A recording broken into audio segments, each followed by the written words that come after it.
Salut à tous, c'est Théo et bienvenue sur la chaîne Investissons-nous. Aujourd'hui, on se retrouve pour la présentation de Elrond Tree. Elrond Tree, c'est un projet NFT qui est basé sur l'écosystème Elrond et qui a pour but de reforester la planète. Donc le modèle économique qu'ils ont décidé de choisir pour reforester la planète est de reverser 25% des bénéfices générés par les NFT ainsi que 100% des royalties, donc ce qui est la somme qu'ils vont toucher par la revente des NFT sur le marché secondaire, à une association. Pour l'instant, ils ont choisi de travailler avec avec One Tree Planted, que je vous présenterai par la suite. Mais tout d'abord, j'aimerais vous présenter pourquoi ils décident de reforester la planète, pourquoi ils veulent planter des arbres. Ils ont décidé d'agir pour la reforestation car notre planète est de plus en plus polluée et les forêts jouent un rôle majeur dans son bien-être. Les arbres consomment du CO2 et produisent de l'oxygène, mais surtout les forêts sont le lieu de vie de plus de 80% de la biodiversité animale terrestre. C'est pourquoi Elrond Tree fait appel à l'association One Tree Planted afin de reforester la planète. Pour vous présenter rapidement One Tree Planted, c'est une association qui a été fondée en 2014, qui est présente dans 43 pays et qui a déjà planté 40 millions d'arbres. Donc c'est vraiment colossal, et ce qui m'a plu dans cette association, c'est qu'ils ne se contentent pas juste de planter des arbres, ils font vraiment appel aux locaux pour savoir quel arbre peut être planté pour que la forêt se développe le mieux possible, pour que la biodiversité soit le plus présente et la plus développée possible. Grâce à ça, ils garantissent que leurs arbres se développent bien et grandissent comme des arbres, on va dire, classiques, comme une vraie forêt, parce qu'il y a pas mal d'associations malheureusement qui plantent des arbres mais qui n'a pas un réel suivi derrière, ce qui nous permet pas réellement de savoir ce que deviennent les arbres qu'on plante par la suite. Maintenant qu'on a vu les ambitions de Elrond Tree, je vous propose d'aller voir ensemble les NFT qui nous proposent. Du coup, Elrond Tree se propose 3 différents types de NFT. Tout d'abord, on a les arbres, donc les arbres classiques, puis les arbres spéciaux, ainsi que les plots. Donc les plots, on peut voir ça comme une parcelle. Les arbres classiques coûtent 0,1 EGLD à mint et sont disponibles en grande quantité. Les arbres spéciaux sont disponibles, eux, en quantité plus limitée et coûtent 0,3 EGLD à mint, comme les plots d'ailleurs, qui coûtent également 0,3 EGLD à mint et sont disponibles en quantité limitée. Pour ce qui est de la différence entre les types d'arbres, je vous en reparlerai par la suite, car je vais vous détailler un peu toutes les infos que j'ai trouvées sur les arbres. Et pour ce qui est des NFT, pour l'instant, tout ce qu'ils ont mis en vente a été mint, donc ils ont sold out absolument toutes leurs ventes. Mais vous inquiétez pas, le jeu n'est pas encore sorti, donc vous êtes encore early, et il y aura bien sûr pas mal d'autres collections qui vont sortir après la sortie du jeu, enfin je pense en même temps que la sortie du jeu, et par la suite après, pour que le jeu continue à se développer sans cesse. Maintenant, j'aimerais vous parler du jeu, donc vous inquiétez pas, j'ai pas fini de vous donner toutes les informations sur les NFT, mais je pense que je vais vous les donner au fur et à mesure que j'explique le jeu. Je pense que c'est plus simple comme ça, ce sera plus dans le contexte, donc j'espère que ce sera assez clair pour vous. En tout cas, le jeu c'est un play to earn, donc qui se nomme Farm Tree, et le but est donc de farmer afin d'obtenir des arbres de plus en plus rares, qui génèrent de l'oxy, donc c'est le token du jeu, bien sûr je vous détaillerai tout ça, et le but est même d'obtenir un arbre unique, qui est du coup l'arbre le plus rare de chaque catégorie. Tout d'abord, vous commencez le jeu en incarnant un gardener qui commencera level 1 et qui pourra gagner de l'expérience afin de monter en niveau. L'expérience peut être gagnée en faisant des quêtes ou des missions quotidiennes ou autres événements. Et bien sûr, en montant de niveau, on va pouvoir débloquer pas mal de choses. Tout d'abord, on va pouvoir débloquer des éléments du jeu, donc par exemple débloquer l'accès à des événements, l'accès au shop, et également débloquer des points de compétences qui seront attribuables dans un arbre de compétences afin de booster votre gardener. Ce qui m'a plu avec l'arbre de compétences, c'est qu'il propose différentes branches qui permettent donc de s'adapter un peu en fonction du besoin et de l'envie du joueur. Par exemple, il y aura une branche qui sera pour booster l'oxygène qu'on va générer par nos arbres, une branche plus pour booster nos chances d'upgrade, et également une autre pour avoir des avantages dans les events, donc ça c'est plus pour les joueurs qui veulent se baser sur le multijoueur. Au bout de certaines branches, il y aura des cases en or qui nous permettront de débloquer des items. Ces items seront des SF-T, donc on pourra les acheter, les vendre sur le marché secondaire et même peut-être sur le marché du jeu. Et ça permettra de booster notre gardener. Pour avoir un exemple d'item doré justement, il y aura le masque doré qui donnera plus 4% de chance d'upgrade sur le biome Savannah, donc d'upgrade un arbre. D'ailleurs, maintenant je vais pouvoir vous présenter un peu les arbres et qu'est-ce qu'un upgrade. Donc si vous achetez un arbre classique dans le shop, il vous coûtera 0,1 EGLD, et après vous pourrez farmer de l'oxy pour pouvoir le faire passer au level suivant.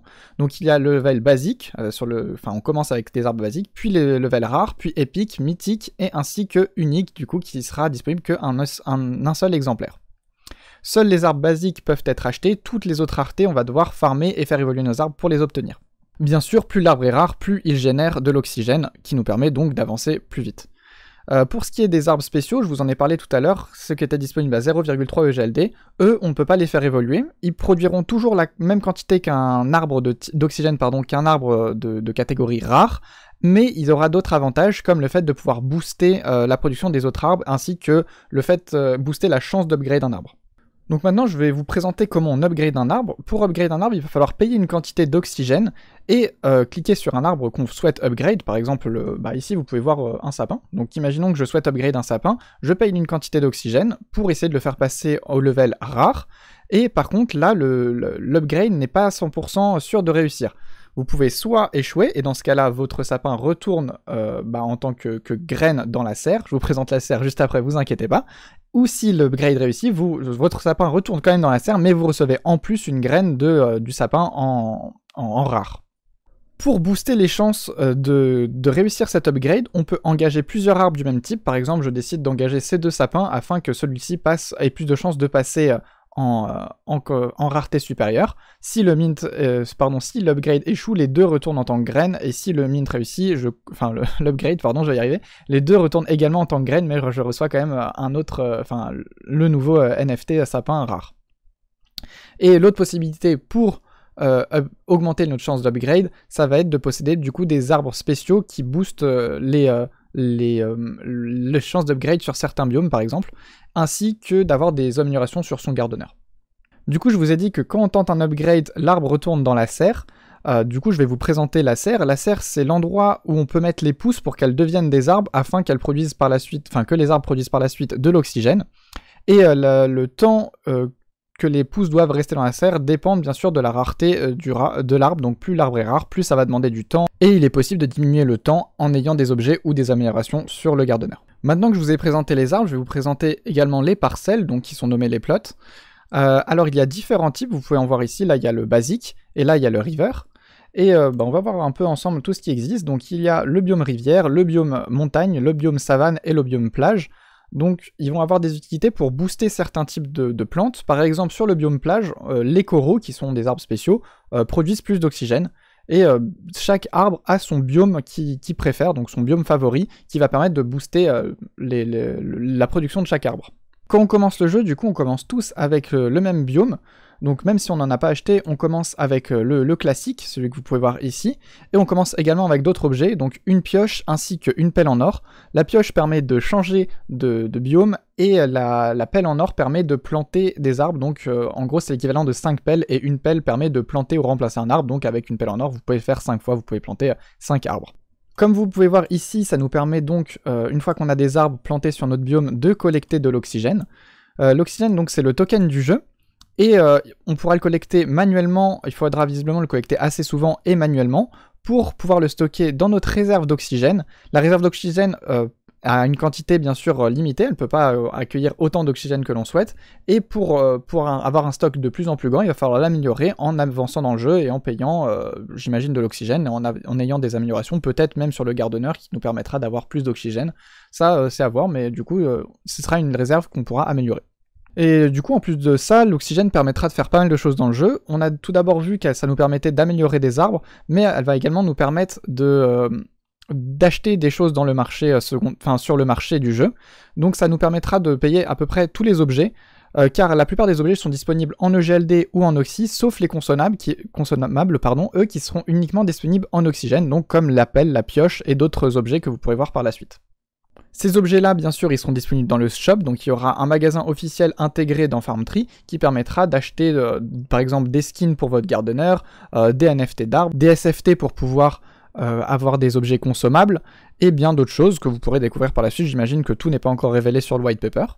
Donc voilà, je vous ai présenté à peu près tout ce que j'ai trouvé dans le white paper. Bien sûr, j'ai dû résumer pas mal de choses, je vous invite vraiment à aller le lire par vous-même parce que je trouve qu'il est vraiment bien détaillé. Il y a énormément d'informations qui sont pas forcément faciles à expliquer en vidéo. Beaucoup de stats, par exemple, pour l'upgrade des arbres que j'ai décidé de pas mettre dans la vidéo afin de pas trop vous embrouiller.